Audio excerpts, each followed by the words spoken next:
Puentes. Encuentros gastronómicos. Carlos Urruti. Urrutico Echea. Urruti Goechea. ¿Te jode que digan Urruti solo? No, para nada. ¿No? Es más porque como en la taberna la hemos llamado Urruti, a mí no me mola Claro. el restaurante con nuestro propio nombre. Claro, ¿Sabes cuando pone restaurante Perico Pérez? sí. Y La Palma Perico Pérez, ¿y qué pasa? ¿Sabes lo que digo? Entonces prefiero que sea Urruti una cosa y Urrutico Echea otra. Venga, haz un esfuerzo por explicarnos dónde estamos. ¿Un esfuerzo? No. Mira. Joder, si es que tengo a Roberto a la izquierda, ¿sabes? Me da un poco de cosa explicar a mí lo que son las Rías Bajas, pero vamos. Desde el punto de vista del cocinero, estamos en la despensa de mar más importante que tiene España de largo. O sea, hoy en un día hemos visto al hombre este que estaba levantando una red que ha sacado unas rayas, hemos visto sacar navajas, hemos visto unos que posiblemente estaban a percebe, ¿no? Esos que se habían ido por allí, que habían fondeado el barco. O sea, igual así a bote pronto, 50 personas trabajando en el mar hoy, martes, por la mañana. Ajá, O sea, para mí, despensa. ajá. Ayer la lonja. Tampoco estaba a tope la lonja ayer, en comparación con meses de invierno. Pero sin estar a tope había 3 subastas a la vez. Y yo qué sé cuántos kilos se venderían ayer en Ribeira, pero unos cuantos. Oye, Roberto, cuéntanos, ¿qué hemos hecho hoy? Vamos a ver, hoy tenemos, contamos que estamos en uno de los meses más bajos del año, posiblemente el más bajo, porque se dan muchas circunstancias, se da varada, se da un mes que en sí no es de mucha pesca, pero sí hemos podido ver la actividad que se desarrolla aquí al ladito de casa, ¿no? En el mar, lo que Vale, lo que pero puede generar. ubícanos en el mapa, ¿dónde estamos? Estamos en el Ecuador de las rías. Estamos en una ría que no se considera ni alta ni baja, ¿no? Es la intermedia, que sí se Así, le ¿no? da- ¿No es parte de las bajas? Es parte y no es parte, ¿no? Ahora vais a decir, estamos en la Gallego. vicia. No, vamos a ver, la ría de Noaya está considerada la intermedia. Es una ría baja, puede considerarse, no tanto una alta, pero sí donde es el punto de inflexión, ¿no? Ahí donde parte, donde vas Vale. de- Y cuéntanos de- qué hemos hecho esta mañana. Pues hicimos una visitilla a diferentes artes de pesca, ¿no? Empezamos por el enmalle, visitamos un barco que estaba levantando miños, estaba pescando con rayas y después vimos también la acuicultura que se da en la ría, esa es otra parte, una acuicultura salvaje que no tiene aporte de alimentación, que se da simplemente por la riqueza de las aguas. Mejillón hablamos, ¿no? Sí, una batalla de mejillón, ¿no? Y acabamos en el buceo de navaja, y también pudimos ver un barco levantando un palangrillo justo al lado unos de otros. Eso se ve, la convivencia que puede haber en un espacio tan pequeño, ¿no? Carlos, ¿qué has aprendido estos días aquí? ¿Qué he aprendido estos días aquí? Es que, a ver, por un lado no se deja aprender nunca, eso está claro. Por otro, si te juntas con Roberto encima ya, ayer cuando cortaste la galla de San Pedro y vi cómo se cambiaba de color, se desangraba, tal, entiendes un montón de procesos que en tu día a día, y más nosotros que normalmente estamos en Madrid o en ciudades grandes, das por sentado pero nunca los observas desde cerca. Entonces, cuando alguien está... Es que vamos a ver, el trabajo que hace Roberto, que hace los chicos que acabamos de ver ahora recogiendo unas navajas, si no se pone en contexto y uno no entiende de dónde está obteniendo lo que tiene entre manos, lo único que eres es un necio transformando comida y no... Sinceramente, aunque esté igual de rica una que otra, la que la ha trabajado el tío que sabe lo que está haciendo y que ha visto desde dónde proceden las cosas en su origen, al que no lo ha hecho, pueden saber exactamente igual, pero me parece que no tiene... O sea, parece que hoy en día con la capacidad que tenemos de viajar, de conocer, de observar, no entender de dónde estás sacando las cosas para también ponerlas en contexto a largo plazo, porque claro, yo después del día de hoy veo que no se están capturando bogavantes ni centollos, que las cosas tienen que tener un orden que intente emular de alguna manera el orden natural para que no vaya el hombre extrayendo de más, ¿no? Determinadas especies, dejándonos sin ellas, etcétera. Entonces yo creo que lo importante de todo esto al final es conocer el origen para entender cómo debes de comportarte. Yo últimamente le estoy dando muchas vueltas al tema de que los restaurantes estrella Michelin que están para mi gusto, muy manidos en su manera de dar de comer. Es más, ayer, que nos reíamos de un ejemplo concreto, de uno que tiene estrella Michelin aquí al lado, está haciendo el esfuerzo por no repetir especies. Roberto coge, le manda las especies que tiene en la lonja y con eso se tiene que buscar la vida. Me parece que es la base de la cocina. Pero este estilo tan micheliniano, encasillado, menú degustación, tengo una estrella verde, pero luego acabo comprando bogantes en Macro, me parece que va por muy mal camino. Entonces estar hoy aquí, o sea, ese conocimiento y ver el origen te da a entender cómo debes de comportarte en la cocina. Hoy, claramente, pues navajas y raya. Yo no me apetece nunca cocinar raya, pero sin embargo hoy lo tendría que hacer. Ujú. Robert, ¿cuánto de importante es que un cocinero venga aquí, conozca este entorno, trate contigo, le des pie a conocer todo este origen? Vamos a ver, hoy sí lo vemos, si esperábamos ver cantidades de pescado, ha sido genial ver que no siempre tenemos una pesca abundante o en kilos una pesca numerosa, que nos encante ver de todo. Vemos lo que da día a día. Entonces, hoy palpamos que no todos los días ahí se hace un pleno, ¿no? Vemos que podemos hacer un cero. Vemos que estaban pues virando red y no entraba pescado. Eso no quiere decir que no haya pescado, quiere decir que el pescado se veda, el pescado, ciertas zonas se regulan para no poder trabajar, biológicamente él mismo no siempre come, no siempre se mueve, y entonces podemos palpar que la realidad y lo que cuesta, ¿no? Salir, vemos toda la actividad en sí, valoramos en sí la actividad. Si no la palpamos, no sabemos de dónde sale, ¿no? El típico chiste del niño que dice que la vaca es un cartón, ¿no? Que la leche viene de un Eso cartón. quiere decir que hoy, por ejemplo, en la dieta de hoy igual no habría que incluir tanto pescado, ¿no? Posiblemente. En la de hoy concretamente hoy, el día de hoy. Y Hoy la de noviembre, que es mucho más abundante, más.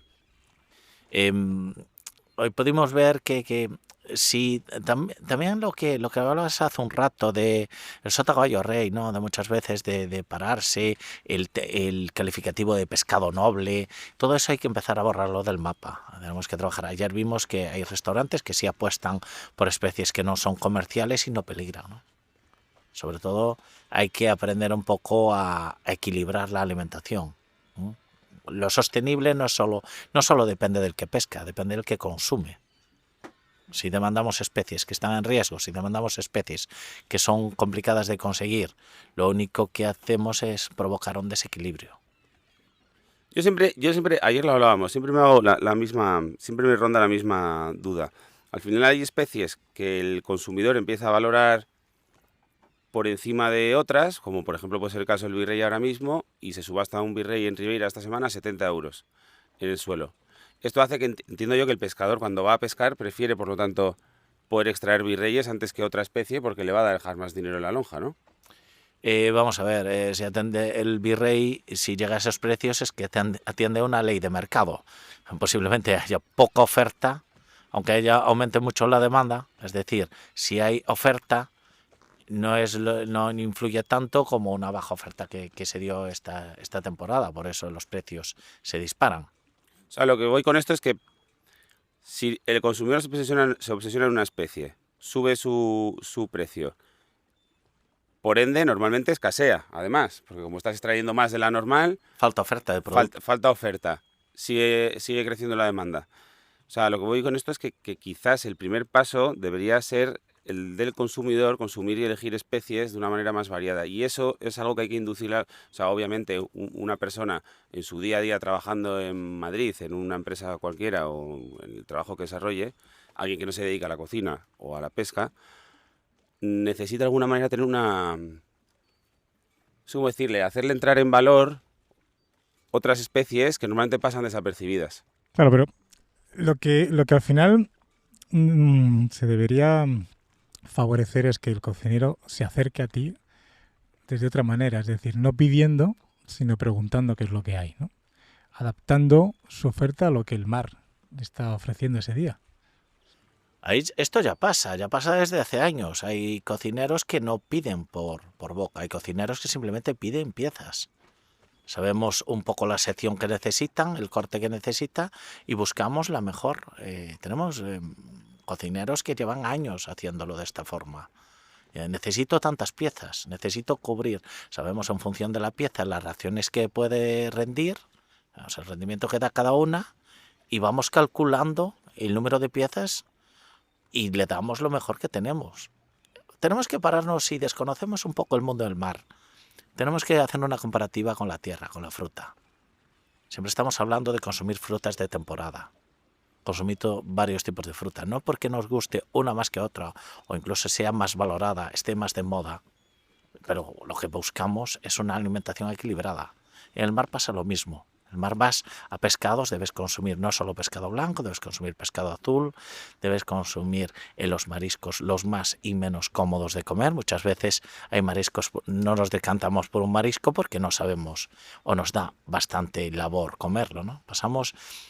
Yo creo que estamos, no sé Carlos cómo lo ves, pero estamos llegando a una época de vagos a la hora de comer. Presentar un pescado desespinado. A la hora de comer, a la hora de cocinar. Es que, a ver, entiendo que nosotros normalmente cuando estamos hablando en estas conversaciones estamos enfocándonos a un segmento de la gastronomía muy pequeñito y al final hay una gran población mundial que tiene que comer, que normalmente no come en un gran restaurante. Pero desde luego el gran restaurante o el restaurante que tiene puesto el foco mediático por su importancia, relevancia, lo que fuera, por sus reconocimientos, al final no deja de ser un poco un mostrador de lo que pudiera en el resto hacer, ¿no? Es decir, si vemos a un chef que empieza a trabajar mucha más variedad de pescado de mar y además más variado y con especies menos reconocidas, quizás hay gente por detrás que se anima a consumir otras especies. Y el problema es que tanto es vago el cocinero como el consumidor. O sea, yo creo que el ser humano tiende a, bueno, como una especie cualquiera, como un león en la sabana, supongo, ¿no? Una vez resueltos más o menos sus problemas, la reproducción, su comida el día y tal, pues se tumba y se echa una siesta. ¿Cómo puede dar respuesta a un negocio hostelero ahora mismo a la optimización de sus recursos financieros? Es decir, cuando dicen que, bueno, yo un poco me veo abocado a consumir pescado de piscifactoría porque es más barato y el mercado al final no me lo va a apreciar. Yo creo que lo acaba de decir Roberto, ¿no? Es una cuestión de vagancia. A ver, que no se me malinterprete, se le voy a llamar vago a la gente, pero sí es una manera muy cómoda de resolver tu día a día sabiendo siempre que vas a obtener más o menos la misma talla de pescado en la misma especie, vas a transformarlo de la misma manera, por ende, financieramente puede ser interesante porque incluso sin tener buenos cocineros llegas a una transformación estandarizada y por lo tanto te da un poco igual si lo que tienes es un cocinero detrás o una persona que ha aprendido lo que tiene que hacer con ese producto. Yo en la taberna nueva que tenemos en el norte, que de momento tenemos muy poco trabajo, sin embargo nuestra salud financiera es no te voy a decir buenísima, porque no facturamos muchísimo, pero tenemos 0 euros de deuda. Y yo me he obsesionado un poco con intentar trabajar mucha verdura, por intentar trabajar productos que necesitan de transformación de un cocinero, pero que su valor en origen es bajo.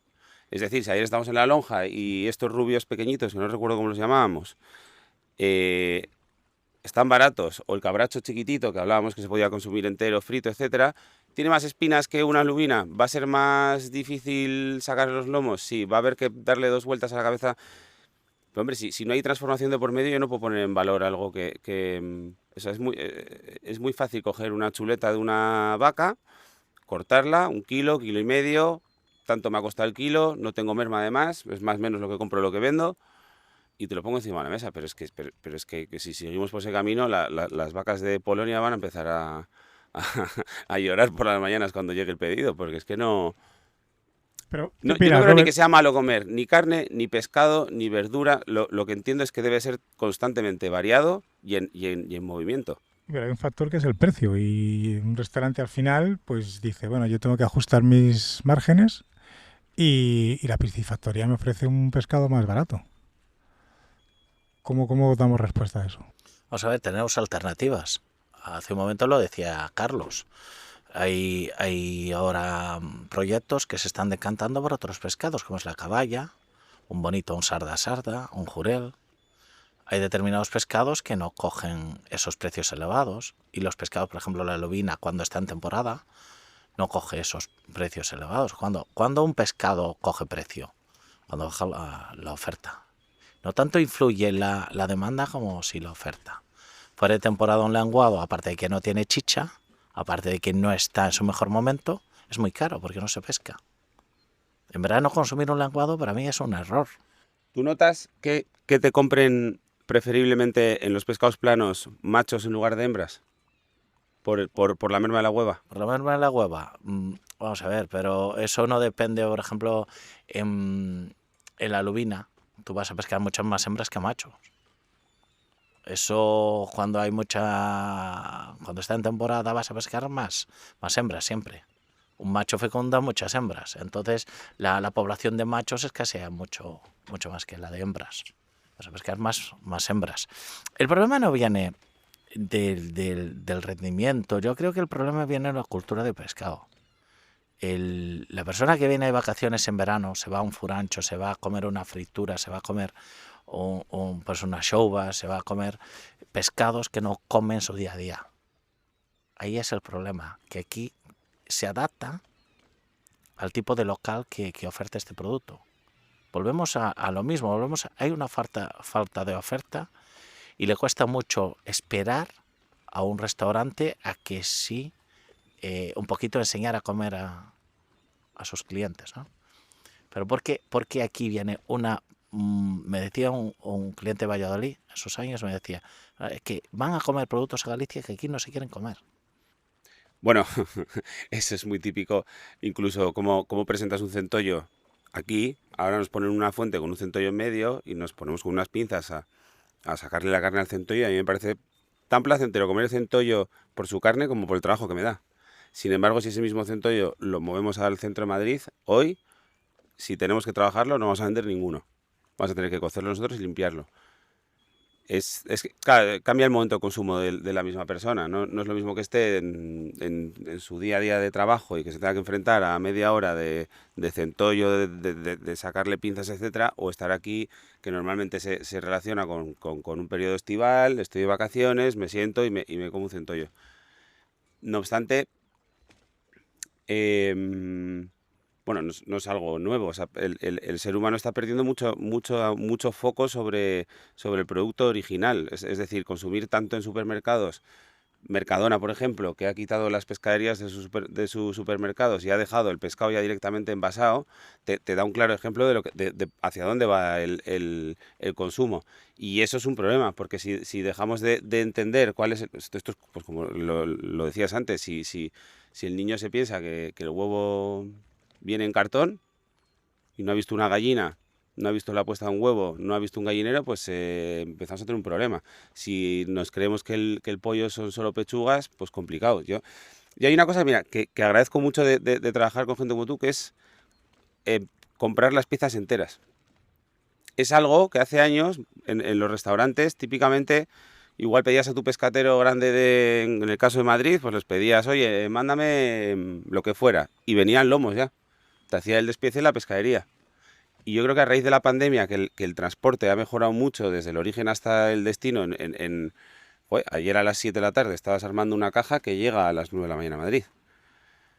Pues nos hemos acercado un poco yo creo que nos ha venido bien la pandemia en ese aspecto, pero nos ha acercado un poco a la pieza origen en bruto.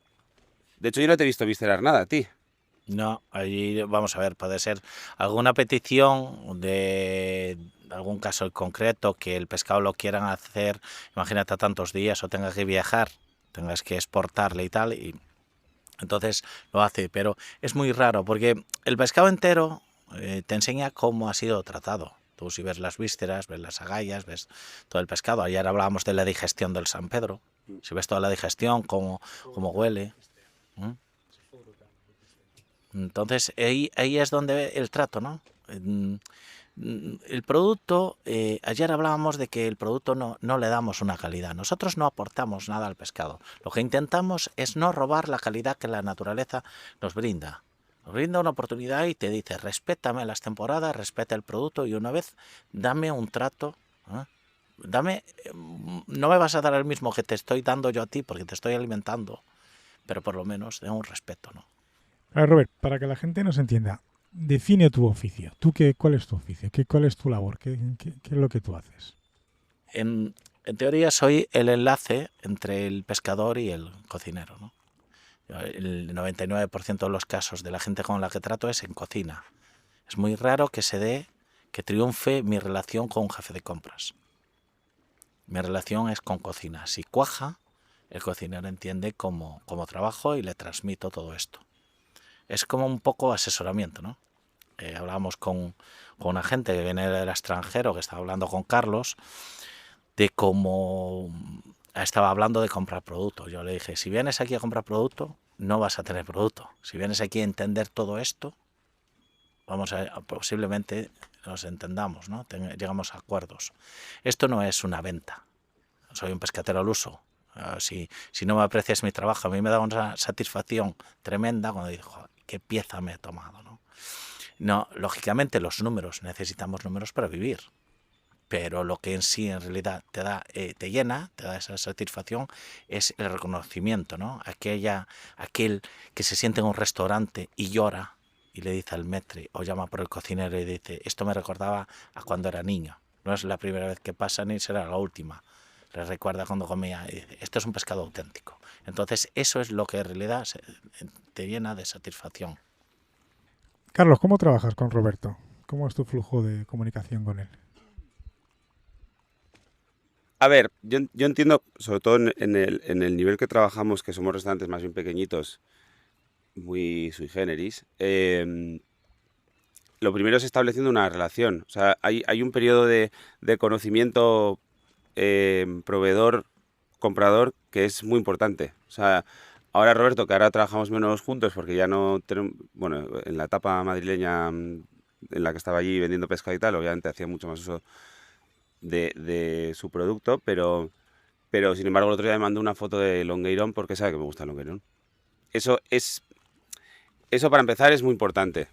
O sea, más allá de la confianza que puedes generar, porque sabes que siempre mandas un producto en unas determinadas características y que no te defrauda en ese aspecto, luego aparte está cómo trabajar con ese proveedor. En el caso de Roberto es de tú a tú, de persona a persona, y entonces vas conociendo los gustos y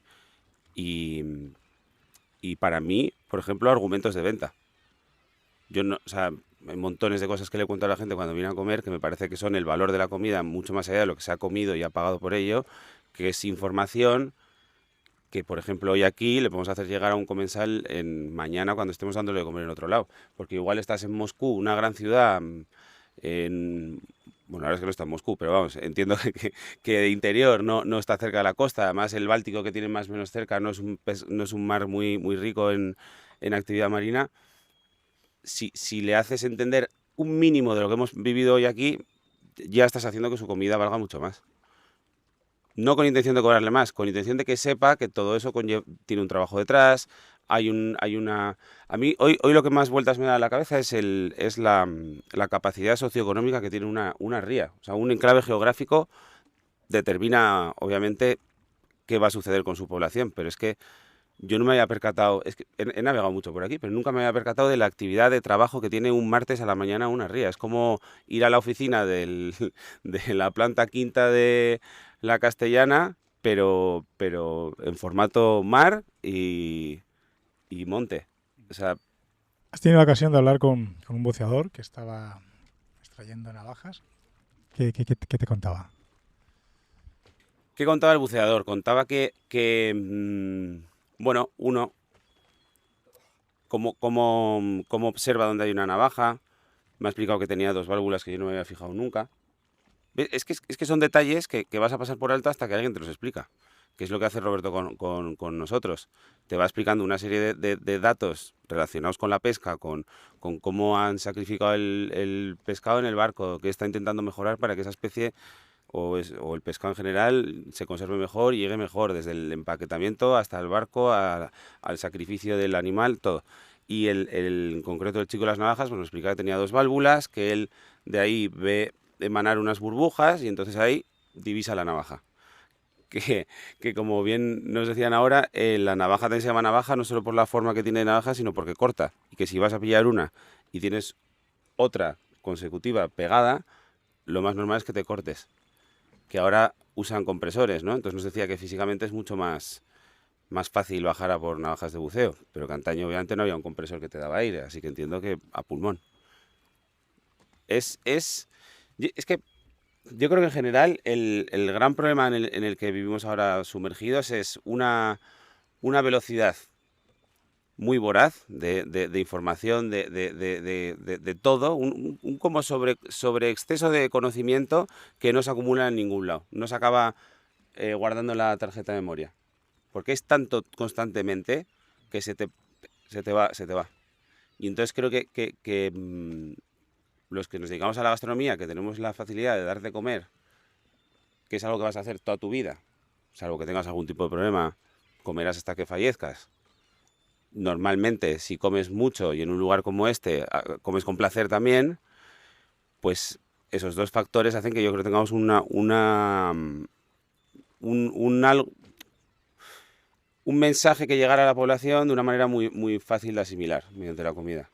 O sea, creo que hay que plantearse dar de comer, más allá del trabajo que hace Roberto en el barco, con cómo se pesca, en la lonja, con cómo se cuida el pescado, en el envío, con cómo se envía, en el restaurante, con cómo se recibe y se transforma, es hacer entender a nuestros clientes que hay que transformar la manera en la que nos planteamos cosas mundanas como comer. No se come porque pido, se come porque tengo que comer y el que está enfrente me va a ofrecer algo de comer.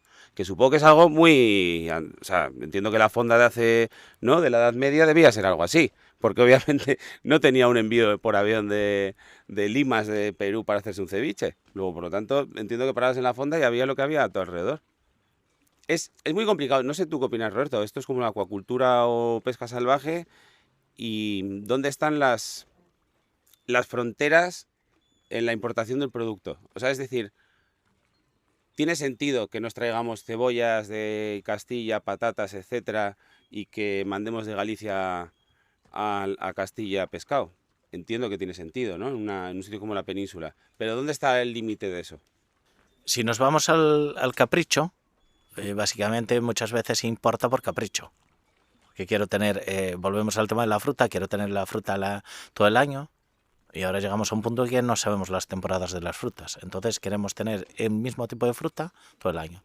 Y en función, alguien me explicaba, una chica, una nutricionista, me explicaba el porqué de las frutas, porque se adapta nuestro cuerpo a determinados alimentos por temporada, porque nos va dando aquello que necesitamos. Es como la vitamina C en invierno, que nos protege, en los cítricos, y determinadas frutas que van con nosotros, van con la zona donde vivimos y van, por eso somos lo que comemos, ¿no? La nutrición nos va formando, y si tenemos caprichos que importamos de la otra parte del mundo, ¿no?, como hacemos con las carnes, hacemos con determinados mariscos, queremos todo de todo el año, entonces llegaremos a un punto que no valoramos, ¿no?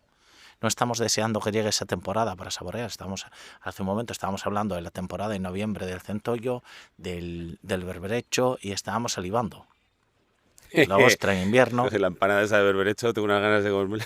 Claro, entonces estamos hablando de una temporada muy marcada, donde deseamos que cuando llegue esa temporada saborear ese alimento, ¿no?, ese producto. Si lo hacemos todo el año, no le estamos dando valor, porque lo comemos en cualquier momento. Antes estábamos hablando ayer en San Joan, a sardiña mollao pan, ¿no?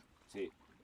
Y estamos, para que llegue el verano, para oler a sardinas asadas, es un reclamo tremendo, ¿no?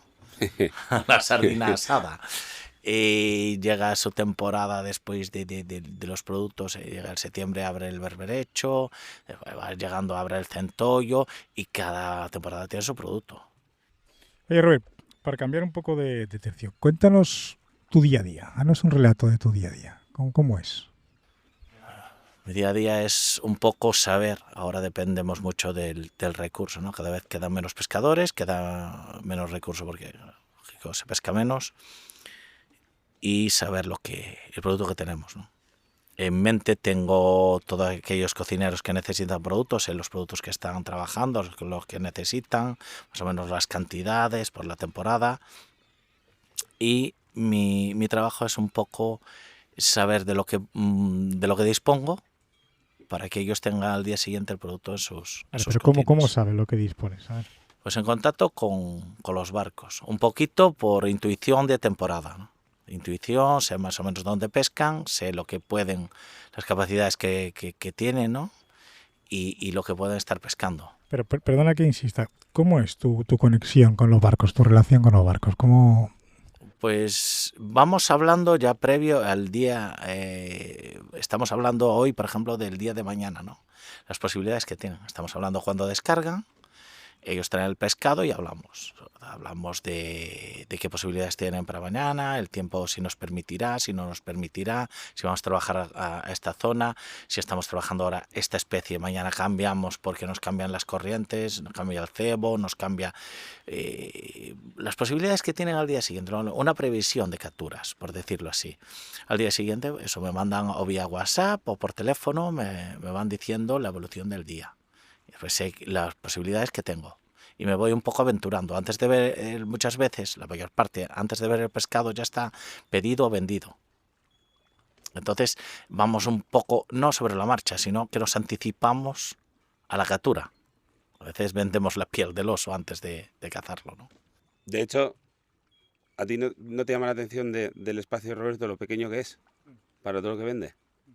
O sea, quiero decir, no llegas no sé cómo llamarla, a tu nave y te encuentras cámaras frigoríficas. Hay 2 piscinitas, entiendo que para el marisco, que tiene que estar, y una mesa de trabajo donde embalar.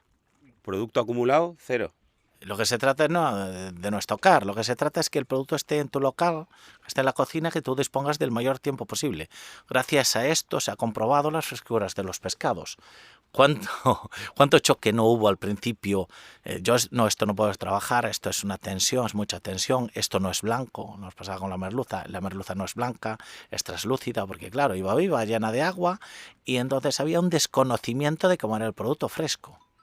Simplemente se sabía, solo se veía lo que te daba el mercado, no se conocía el día de captura. Hoy en día la gente puede saber lo que le están dando, ¿no? Hay una formación, tras toda esta comunicación lleva una formación. Vale, eso por la parte del mar. Por otro lado, te empiezan a Una contactar. pregunta. Ayer, por ejemplo, cuando llegó el barco de merluza, que apareció un mero, ¿tú sabías que venía ese mero? No, ayer no. Sí, Por lo ejemplo, sabías. ese barco Sí, es lo un sabía, barco Roberto. colaborador, ¿no? Pero no sabía que venía merluza, pero no sabía que venía un mero. Pero desapareció Roberto de la mesa en 30 segundos. Nos pongo en contexto, estamos todos sentados tomando cervezas en la terraza del Espigón de Ribeira. Desapareciste, ¡fuep! Volviste a los 5 minutos y el mero resulta que lo habías pillado. O sea, ojo, Roberto, cuéntanoslo todo. No, Cuéntanos aquí. vamos a ver. Ese barco ese día, los barcos que pescan la merluza, que me suelen traer merluza, no salieron, ¿no? Por distintas circunstancias. Y ese salió, que es un barco con lo que no tengo mucha comunicación, porque no siempre está aquí, es de otro puerto y no siempre está aquí. Pero, vamos a ver, visto al arte que pescaba, sabemos que estamos en primavera, es temporada de mero, tiene la posibilidad de pescar algún mero, ¿no? Cabe esa posibilidad. No es un sexto sentido, ni Bueno, mucho pero menos, cabe la ¿quién te posibilidad. dijo ahí que ahí venía ese mero? Pues lo he visto, tenía un compañero que estaba viendo la descarga y le dijo el patrón que traía un mero. Le dijo, traigo un mero. Y entonces, sabiendo que te encanta el pescado bien tratado, ya habéis podido comprobar que el pescado estaba muy bien tratado. ese barco en concreto traía todas las capturas, todas las merluzas muy bien. Sí, porque ¿Verdad? Sí, traen, no exponen demasiado tiempo, no le dan mucho tiempo de respuesta al palangre, con lo cual el pescado no pasa mucho. Joder, es que fue una cosa que nos llamó la atención ayer, ¿no? Cómo veías la distinta calidad de los pescados simplemente cuando lo bajaban del barco. ¿Verdad? Vimos merluza bajar en otro barco que daba pena, pobre, sí estaba. Eso, o sea, ya el arte de pesca ya varía de unas embarcaciones a otras. Vamos a ver, el arte define un poquito, se define como, podemos definir como artes sostenibles, pero aparte de eso el uso de las mismas, ¿no? Sí, ¿no? Tú puedes tener un arte la más sostenible del mundo, pero si la usas mal, Claro, claro, ese manejo es que se veía perfectamente cuando los barcos descargaban. y el trato, si le das un tiempo de respuesta, si el pescado no está muy machacado y después si el pescado te llega vivo, no lo tratas con el frío suficiente, no lo enfrías, no lo conservas, no lo proteges del viento, del sol y lo mantienes a una temperatura constante, el pescado va a sufrir. Y tú ya tienes ese conocimiento de que hay embarcaciones que cuidan de una manera el pescado y otros que a lo mejor lo cuidan de otra. Eso pasa con todos los sectores. Eso pasa Ya. con carretera. Hay quien conduce bien, menos bien y quien conduce Ya. mal. Eso pasa lo mismo. Ya. Es un sector tan amplio aquí que hay quien, decía mi padre, de acuerdo, hay que pescar en pesetas, no en kilos. Ya, Eso se desde luego. refería, cuidando el pescado le das mucho, te puede valer mucho más, ¿no? No es lo mismo pescar 1000 kilos a 1 euro que 100 kilos a 10 euros. Ya. El resultado monetario, la facturación es la misma. Ujú. Ahora requiere menos esfuerzo pesquero, vas a sacrificar menos el caladero y vas a aprovechar mucho mejor el producto. ¿Cómo de fácil o difícil es influir en el pescador para que pongan en valor buenas prácticas? Porque sé, o al menos a mí lo que siempre me ha hecho llegar un poco el sector es que es bastante difícil interceder en las labores del barco. O sea, pero yo sé que tú sí que eres capaz de llegar a ello. Ayer vimos lobinas desangradas, ¿no? Lobinas que nos trajo un pescador. Me costó no mucho, ¿no? Vamos, porque la insistencia tampoco puede ser muy pesado, ¿no? Y le vas diciendo, mira, prueba esto. Y un día de poca pesca se le ocurrió hacerlo y se lo llevó él para casa. Amigo, Je. cambió el cuento. Ahí es el tema. Cuando lo probó dijo, aquí hay una diferencia. Él sí que la apreció. Y entonces le dije, hiciste 2 pasos en uno. Y se quedó así un poco atónito. ¿Cuáles? Y primero, profesionalizaste tu actividad, probaste, y aparte el paladar. Has usado el paladar. Siempre digo, producto, cocina y paladar. 3 partes fundamentales. Si falla una de las 3, falla el proceso. Porque tú sin producto no haces nada. Ayer comimos navaja en 2 ocasiones, una seca, pequeña, no, desde luego desde el punto de vista del paladar no merecía mucho la pena. Y una hora más tarde comimos otras que entiendo que se parecían muchas más a las que estaban capturando ahora aquí. Pero yo creo que eso que has dicho no puedes tener más razón. Para mí, y es una opinión personal, lo que hace un cocinero dar ese salto diferencial es el paladar que tiene, ¿eh? O sea, un cocinero puede tener muy buena técnica, puede tener acceso a producto estupendo. Es ese paladar el que permite. Pero dar ¿os el habéis dado salto. cuenta que el cocinero ahora vive en una época en la que la imagen predomina al paladar? Y a mí me gusta mucho la imagen del cocinero de antaño que iba con una cuchara en la chaquetilla. Me parece el gesto que diferencia al cocinero del gran cocinero, es el que prueba lo que hace constantemente. Porque incluso hasta una salsa ahora no está igual que dentro de una hora. Si está en una cocina, en un sitio que está cerca de una plancha caliente, reduce, seca, concentra sabor. Probar es que es la guía. No, probar y tener criterio, claro. Y tener ahí un bagaje de sabores. Y Claro, tener pero ahí un el criterio instinto. lo acumulas por probar. Por experiencia, claro. Más pruebas, más criterio tienes al respecto. Oye, Robert, y luego estuvimos en la subasta, tío. Vaya espectáculo eso, tío. Cuéntanos, ¿cuál es la clave de cómo se maneja uno en la subasta? Porque es que estamos ahí absolutamente perdidos, escuchando ahí los berreos que se pegan y la gente cómo se mueve por allí. ¿Cuál es la clave en una subasta como comprador? Vamos a ver, vosotros es la primera vez que venís, pero si te fijas, las especies tienen una distribución. Hay una distribución zonal donde sabes dónde se vende cada cosa, ¿no? Y tú tienes un interés y si estás tú solo, por ejemplo, si es una placera, una regateira y está ella sola, tiene que una preferencia, ¿no? Entonces vas sabiendo el orden, también se sabe el orden de subastas. Va atendiendo y en función de la voz ya conoce la voz, ¿no? Estamos hablando, ¿por qué grita tanto si no comunica, casi no habla? No.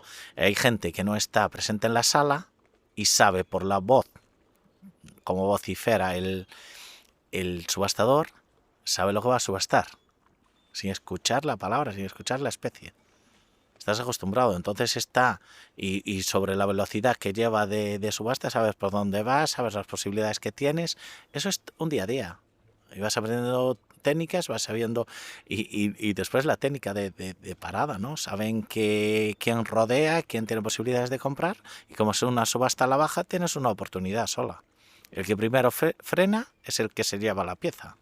No hay una segunda oportunidad en ese pescado. Sí, pero ¿cuándo es el momento ese de frenar? ¿Cómo te guías? ¿En qué te basas? ¿Por instinto? Vamos a ver, en la rutina, ¿no?, que tiene en el día a día. Tú vas viendo todos los días cómo subasta, la técnica que tiene cada subastador, las especies en función de la temporada, si escasea o no escasea, la dejan para más temprano, para más tarde. Hay momentos que van esperando que vea más gente ese pescado para poder vender más caro. Eso es cambiante. La misma especie a lo largo del año se subasta de manera diferente. No siempre es lo mismo, ¿no? Ahí, imagínate que la semana pasada, el viernes, había muy poquito pescado, pues hubo pescados que se dejaron para el final con poca subasta porque sabía que se iba a incrementar el precio. Porque entra un momento en que determinados compradores quedan sin pescado y llegan al último y paran. Cuando hay mucho pescado, se acelera la venta, cada casa subastadora acelera la venta para ser el primero, ¿no? Para llenar primero a determinados compradores. Eso depende muchísimo de la temporada y del pescado que tengamos, ¿no? Pero en realidad hay gente que está atendiendo 2 subastas al mismo tiempo. Y hace Bueno, parada. 3 había a la vez ayer, ¿no? Sí, pero está parando una y para la otra. A mí no es que haya estado muchísimas subastas, pero en las que he estado, todas entre sí son diferentes. O sea, la de Ribeira ayer yo no la había visto así a voz, había visto sí a voz anunciar la subasta, pero luego con una pantalla va bajando el precio, con un mando la detienen, otros que pasan una cinta, el otro día estuve en Guetaria y pasa una cinta con el pescado por delante tuyo. Lo que es muy interesante de todo eso es lo variado que es España, o bueno, la península ibérica, ya sé que nos encanta siempre a todos, ¿no? Mi gastronomía es la mejor. Yo lo que creo, no sé si la gastronomía en términos de recetarios es el mejor del mundo o no lo sé. Yo entiendo que cada uno tiene la mejor para sí mismo. Pero sí que creo que tenemos una despensa y una variedad y un crisol de costas, y ya no solo del mar en este caso, hasta en la tierra, que es única. O sea, es una pasada que en Ribeira se subaste de una manera, que en Vilanova de otra, que en tal... Y es algo que hay que preservar. O sea, yo creo que es muy importante. Y si el comensal o el cliente final en su casa, no tiene por qué estar en un restaurante, entiende todo eso, o sea, si se le hiciese llegar esa imagen, sería yo creo, un argumento para que una persona empezase a cambiar sus hábitos de consumo. Y de hecho yo, que soy del País Vasco y ahora estoy allí, me cuesta un montón conseguir... allí no lo voy a afirmar al 100%, pero creo que ahora mismo, salvo en Pasajes, no hay una subasta concreta a una hora como si la hay a las 6:30 en Ribeira, o a las 5 de la tarde en Luarca, o a las 12 en Conil. De hecho, te comentaba ayer, Alberto de la Mar, que compra sobre todo en la zona de Rota, La Bonanza, etcétera, habían cambiado el gestor de las subastas de Rota a la misma empresa que gestionaba Conil, porque han visto que en Conil ha subido el precio de la mayoría de pescado que se subasta porque se gestionaba muy bien la subasta y sin embargo no ha llegado a calar. O sea, lo que voy es que creo que cada lugar tiene que tener su identidad y toda esa variedad es lo que hace la península única. Ayer, de hecho, en la subasta había unas señoras había un montón de señoras que llevaban un mandil rosa de cuadros. Eso se lleva mucho, ¿sabes? Yo pensaba, ¿estas son todas de la misma empresa o qué es esto? Y son un tipo, ¿no? No, vamos a ver, esta se lleva el mandil porque el mandil tiene muchas funciones. Llevan su trapito, su paño para limpiarse las manos, llevan al marcador llevan la libreta de anotaciones, es como lleva un multibolsillos, ¿no? Un delantal multibolsillos Y después, claro, las protege. Lógicamente, el mandil evita las salpicaduras y tal, pero es muy característico de las regateiras ir con el mandil porque ahí llevan todo, ¿no? Llevan, Regateira se llaman. sí, regateira, de regateo, ¿no? Sí, sí, sí. Antes se compraba directo, ¿no? Sin subasta, entonces negociabas. Te venía a comprar el pescado y eran por eso la regateira, la que venía a regatear, Ya. a buscar su mejor precio, la bajada, lógicamente el que vendía al mejor precio de subida y... Me llamó la atención como esa no sé, identificación estética de la regateira. Sí, bueno, pero cada vez quedan, No la había visto en otra desgraciadamente, quedan menos. Ya. La típica placera, ¿no? Casi todas. La mayor parte están en mercados, otras son vendedoras ambulantes, algunas tienen pescaderías fuera de los mercados, pero antes casi todas tenían, que está desapareciendo el mercado como tal, ¿no? Oye, Carlos, ¿qué te llevas para tu restaurante después de estos días aquí? ¿Qué me llevo? Conocimiento, sobre todo. Conocimiento. O sea, cuando vendes un plato, antes lo comentaba, para mí ya... Yo no es que quiera ser un trovador ni alguien que cuenta historias en el restaurante, de hecho intento que las explicaciones sean más bien escuetas, pero yo, por ejemplo, nunca explico nada de la técnica que se ha aplicado normalmente, si lleva una salsa de una cosa o de otra o de lo que fuera, ¿no? Y sí me gusta hacer más hincapié en el origen del producto, el nombre y apellidos de las personas que hay detrás. Y...